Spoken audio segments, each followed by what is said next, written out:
Hello viewers, আসসালামু আলাইকুম রাহমাতুল্লাহ। এনএচএ গ্রুপ ফার্মের আরেকটি নতুন ভিডিওতে আপনাকে স্বাগতম। সাথে আছি আমি এমডি নুরুল হাসনাত। আপনারা যারা আমার ভিডিও প্রতিদিন দেখে থাকেন, আপনারা জানেন যে আমি আমার নিজের কাজগুলো নিজে করতে পছন্দ করি। ঠিক কিভাবে আজকে আপনাদেরকে দেখাবো আমার খামারের জন্য যে কাঁচা ঘাসগুলো নিয়ে যাই, এই কাঁচা ঘাসগুলো জমি কিভাবে আমি প্রস্তুত করি। যেহেতু অনেক দিন ধরে কোরবানির পর থেকে আর কোনো ঘাস কাটা হয়নি, এটি একটি প্রায় অনেক ধরনের ঘাস জন্মে জমিটি হয়ে আছে। এর জন্য আমি চিন্তা করলাম আজকে সকাল সকাল উঠে আগে কৃষি জমিটি প্রস্তুত করে নিব ঘাসের জন্য।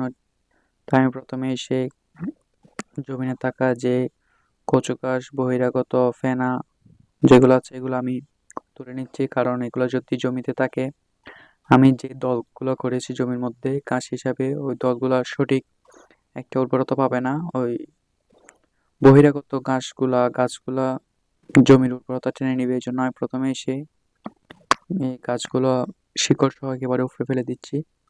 এগুলা উপড়ে ফেলে আমি জমিনের উপরে যে রাস্তাটা আছে ওই রাস্তার মধ্যে রেখে দিচ্ছি, কারণ পরবর্তী যাতে এগুলা পরে আমার জমিতে পড়তে না পারে। আমি কোদাল দিয়ে সব চারপাশে পরিষ্কার করে দিচ্ছি। প্রথমে এখানে কিছু গাছ ছিল, গাছগুলো কেটে তুলে নিয়েছি।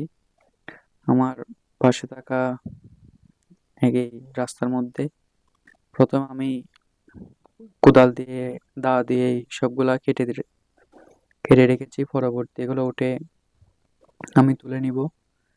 এখানের মধ্যে আমার কিছু সাহায্যকারী ক্যামেরাম্যান ছিল, এগুলো আমাকে সাহায্য করছে দা কোদাল দিয়ে। আপনারা চাইলেও আপনাদের জমিনে খামারের জন্য কাঁচা ঘাস রোপণ করতে পারেন। এই বর্ষাকাল হচ্ছে কাঁচা ঘাস করার জন্য একটি উপযুক্ত সময়, কারণ এই সময়ে পানির জন্য কোনো অভাব হয় না। এরপর আপনি মনে রাখবেন, আপনি যদি খামারের উন্নতি করতে চান তাহলে খরচ কমাতে হবে। খরচ কমানোর জন্য প্রয়োজন পুষ্টি সম্পন্ন খাবার। আর কাঁচা ঘাস হচ্ছে এমন একটি খাবার যা আপনি যদি গাভী গরুকে খাওয়াই থাকেন তাহলে দুধ উৎপাদন বৃদ্ধি হবে, আর যদি ষাঁড় গরুকে খাওয়াই থাকেন মাংস উৎপাদনের বৃদ্ধির ক্ষেত্রে সাহায্য করবে। ষাঁড় গরুর ক্ষেত্রে তেমন কাঁচা ঘাস লাগে না, তারপরে যদি অতিরিক্ত কাঁচা ঘাস থাকে তাহলে খাবার খরচ কমানোর জন্য আপনি ষাঁড় গরুকে কাঁচা ঘাস দিতে পারেন।